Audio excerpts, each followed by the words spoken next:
ጌታ ለዘላለም ይባረክ። አይሰወርባችሁ፣ ወንጌል ይገለጥላችሁ ወዳጆቼ።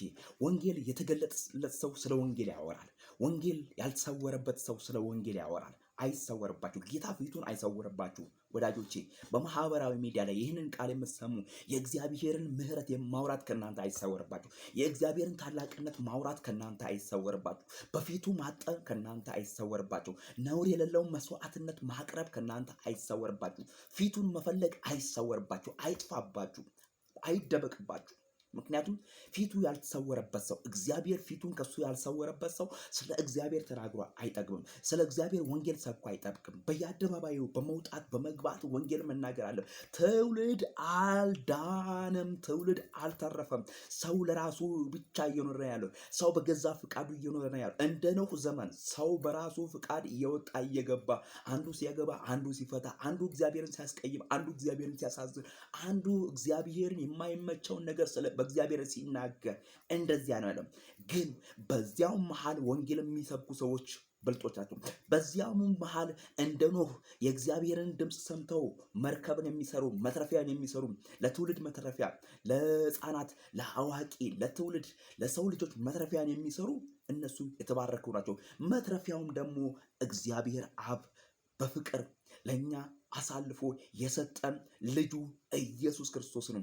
ኢየሱስ ክርስቶስ ነው መትረፊያ። በኢየሱስ ክርስቶስ በኖህ ዘመን መርከቧ እየሰራ የነበረው ኖህ ነበረ።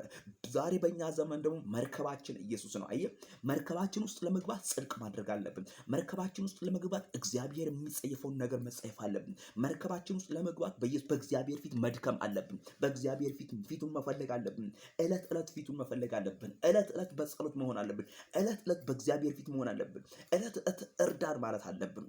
ኃጢአትን፣ እርኩሰትን፣ አድመኝነትን፣ መጥፎ ምኞትን፣ ዓለማዊ ምኞትን እነዚህን ትተናቸው እግዚአብሔር አምላክ የሚከብርባቸውን እግዚአብሔር አምላክ የሚወዳቸውን ነገሮች እነዛን ነገሮች አድርገን መትረፍ የምንችለው በእግዚአብሔር በራሱ ስንገባ ወይም ደግሞ ወደ እግዚአብሔር ስንጠጋ። ስለዚህ እንዲህ ይላል፣ መልካሙን የምስራች የሚያወሩ እግሮች እንዴት ያማሩ ናቸው ይልና ያ ናቸው ተብሎ እንደተጻፈ ካልተላኩ እንዴት ይሰብካሉ? ነገር ግን ሁሉ የምስራቹን ቃል አልታዘዙም። ኢሳይያስ ጌታ ሆይ ምስክርነታችንን ማን አመነ ብሎ አለና፣ እንግዲያስ እምነት ከመስማት ነው፣ መስማትም ከእግዚአብሔር ቃል ነው።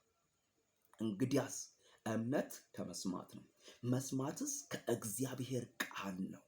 ወዳጆቼ እምነት የሆነ ሰው ሲናገር በጆሮ ትሰማለህ። በጆሮ የሰማውን ደግሞ ታምናለህ። ያ ደግሞ የምታምነው ደግሞ የእግዚአብሔርን ቃል ነው። የሚፈውስ የእግዚአብሔር ቃል፣ የሚያሻግር የእግዚአብሔር ቃል፣ የሚያወጣ የእግዚአብሔር ቃል፣ የሚረዳ የእግዚአብሔር ቃል፣ አቅም የሚሆን የእግዚአብሔር ቃል፣ የሚያግዝ የእግዚአብሔር ቃል ነው። ስለዚህ ይህ የእግዚአብሔር ቃል ታማኝ ነው። በዘመናት መካከል የታመነው የእግዚአብሔር ቃል ወዳጄ፣ ወድቄ ያልቀረሁት የእግዚአብሔርን ቃል ይዤ ነው። ስሙ ለዘላለም ይባረክ።